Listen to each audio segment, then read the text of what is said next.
Greetings, fellow football managers, and welcome to a broken midfield. Not very broken, to be honest. We can have a look at our results and just take a look. I need to back out over here, hit schedule. And I use this tactic mostly for the start of all of these greens. I used it all the way down here until Tottenham 2-2. Now, one does not simply walk out of White Hart Lane with a 2-2 draw, unless you get 2 red cards and a really bad VAR, whatever. But I realized that I was having a few issues with this tactics. I was having to make a lot of adjustments in a few of these games. I had a couple of these draws and slightly tricky ones, and most of these were relatively easy games, but I was kind of screwing them up. As you can see, 2-1 against Brighton, 2-1 against Newcastle at home. Not the best results. 2-1 again against Aston Villa. So there was something kind of going wrong. And if we look at that tactical setup again, whoopsie, we don't want to go in. Right here, you can see that some of the classic rules are in place. You've got a wide guy on attack and an inside cutter on support. Here, the inside cut guy is on attack, and you've got the wide player on support. So those pairs look okay. Here, you have a midfield with all 3 duties, which is again nice to have. And you've got an advanced forward. To be honest, this could be really anything. The one thing that, going by the old school rules of Football Manager, for a balanced tactic, this one has 4 attacking duties. So maybe that is it. If you've watched a couple of my other videos, you might have already spotted the problem here. But this is generally an okay tactic. It wins games. Obviously, we're playing with a very good team, Liverpool, who should beat all of those other teams. But I was able to improve results by fixing this in 2 different ways. Alright, I'm just switching that across to full match, but we can see that we've got the ball straight away. I want to point out this setup immediately. Now we've got our central midfielder attack on the left-hand side, basically level with my 2 forwards, or rather my center forward and my left winger or inside forward. So he's all the way up there. To be fair, the ball is on this side, so it's a good piece of movement. And he has scored a few goals from this kind of position. But look at this gap in the midfield. That's our DM defend. That is our box-to-box. And that is our other central midfielder. Let's see if this does anything good for us. As you can see, we're going back, but he is staying all the way up there. And now as his midfield partner receives the ball with back to goal, you can see that he is about to make a run. Let's see that. There we go. He's already making a run up there, which can be good. And again, if I was playing this game in attack mentality, the passing directness would be a bit longer, and that kind of run would be really effective because guys like Szoboszlai and maybe Salah and so on, they'll try and put the ball in behind more, and this guy will make that a little bit easier. As you can see, this is 2-on-1 here at the far post, but that doesn't really work with our balanced mentality and our standard passing. So there is a big imbalance here. I talked about this a little bit in the, I think it was the positive versus attacking video. I'll link it up here, the one I mean. But this is the kind of midfield imbalance that you might see with your own tactics and wonder why you're not getting that many highlights. To be fair, we did look at that kind of thing in our build-up video, link up here. But this is more of a ball distribution point of view and getting either the duties and roles of your midfield players right, or putting the right person in the right position. Now this here is my issue. Stefan Bajcetic, lovely young player, very, very high potential in Football Manager. He's probably a lot better in real life than he is in the game, but he's not going to be able to do a job in that position. Let's watch the match a little bit more though, as you can sit on that thought. We've got the ball out to the right-hand side, and most of the build-up is going to come on the right because that's where our box-to-box midfielder is. The other central midfielder on the left-hand side is all the way up in the attacking line. Again, here, he's looking for that ball in behind. So if you want a runner going beyond from your midfield, a CMA is good. But he's leaving this big old hole in the midfield, which is a huge problem for a lot of tactical setups because you need somebody to get in there to progress the play forward more efficiently. However, it can be useful in these situations, obviously, because we've got a bit of an overload. We've got, 4 guys in the box. This guy's a goal threat because he gets central. So if you have the right players, or you've got the right passing directness, the right mentality, this can be really good to get that extra player in the box. I'm not saying it's a bad thing. It just doesn't quite work for this tactical setup. So how can you fix it? Now, anybody who has played Liverpool, unfortunately, I don't have all of the players, available players that is on the bench to show you. because Trent Alexander-Arnold and Wataru Endo are injured, and I think Thiago is not in this squad, even though he has recovered from his injury in the save, not in real life.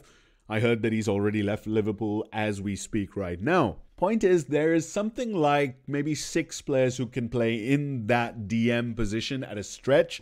One of them is Bajcetic. Let's have a look at him. Passing 12. Vision is right now 11, but you can see the steep green arrow. So he's gone up probably by 2 jots. He would have started off with 9.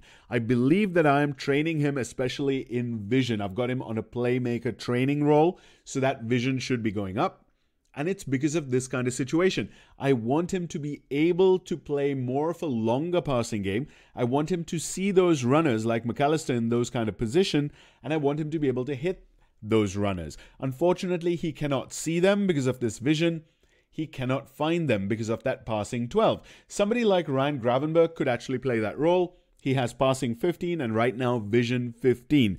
I have played this guy at DMD and had success with him for the simple reason that he was actually able to hit that attacking central midfielder with long killer passes with his vision and his passing ability. That gets even better when you use somebody like a Trent or a Thiago who have something like 17 and 18 passing and vision. I think Trent has 18 passing, 17 vision, and Thiago has the opposite. You can also use Alexis McAllister, who has 16 passing, 16 vision. You probably can use Szoboszlai as well, as he plays for Hungary. 16 passing, 16 vision right now. He's gone up from 15. So that is one solution to this kind of midfield disconnect. If you don't want to change your mentality and then break other stuff, you can just put a player in there who's a little better at connecting the dots and finding longer passes.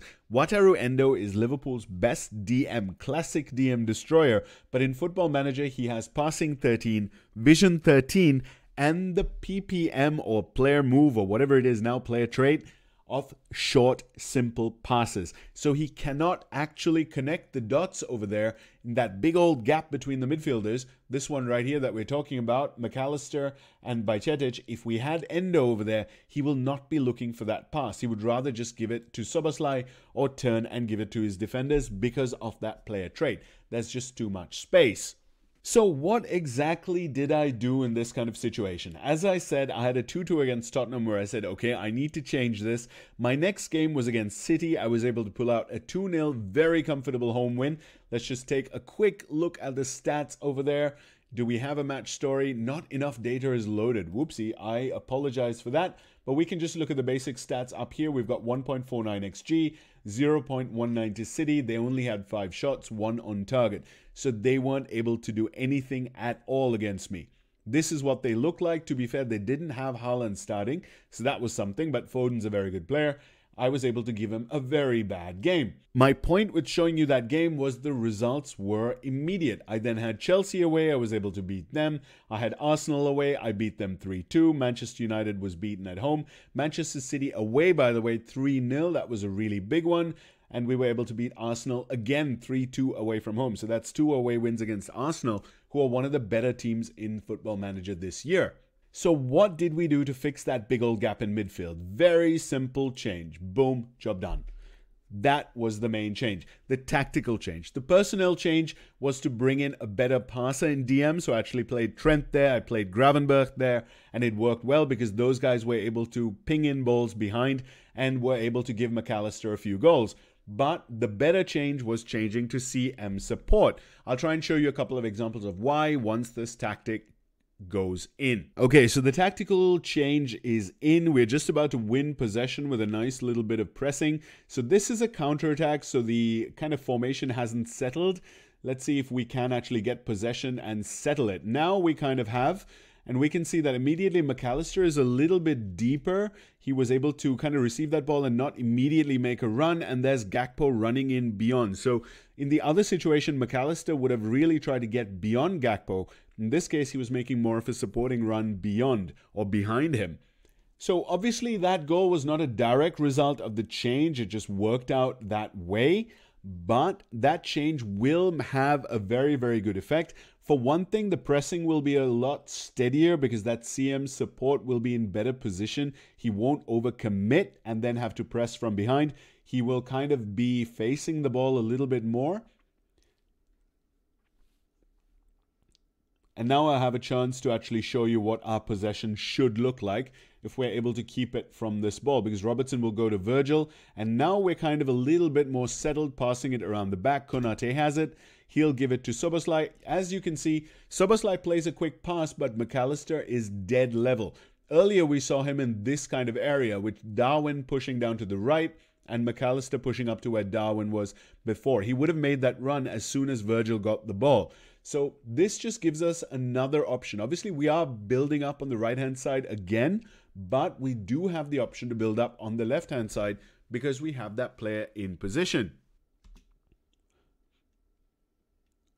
And that's what I mean about the press. We had McAllister in position right there to get in the opposition's face and make them switch it wide. Otherwise, Luis would have been able to kind of just run into the gap that McAllister left, and Bajcetic would have been one-on-one with him for a brief time. If he got past him, then we would have been exposed. So again, more defensive solidity, and instead of winning games 2-1, now with this tactical change, I have been winning games more like 2-0, 3-0, stuff like that. So guys, very, very simple tip. It is, if your midfield is breaking down, if you're not able to get that many highlights and kind of keep the ball the way you want to, make sure that your midfielders are not leaving too much space between each other. Make sure that your guys in deeper positions who need to find the forward runners actually have enough vision to see those runs, and then enough passing skill and technique to actually find those runs. As we score another goal, this game looks good now. I'm not going to say it was because of that change, but I think it might have had something to do with it in a very, very small way. Obviously, I'm not telling you to completely get rid of your attacking central midfielders. It's still one of my favorite roles to play with, but make sure that you're not leaving those gaps. If you are leaving those gaps, there are other ways to fill them. For example, I could just go central midfield attack, and then I could get Robertson in here as an inverted wingback support, who would then play the role of a central midfielder support when we are on the ball, and he would get into this position, and we would still be able to build up in that way. We would still be able to play those short passes from DM.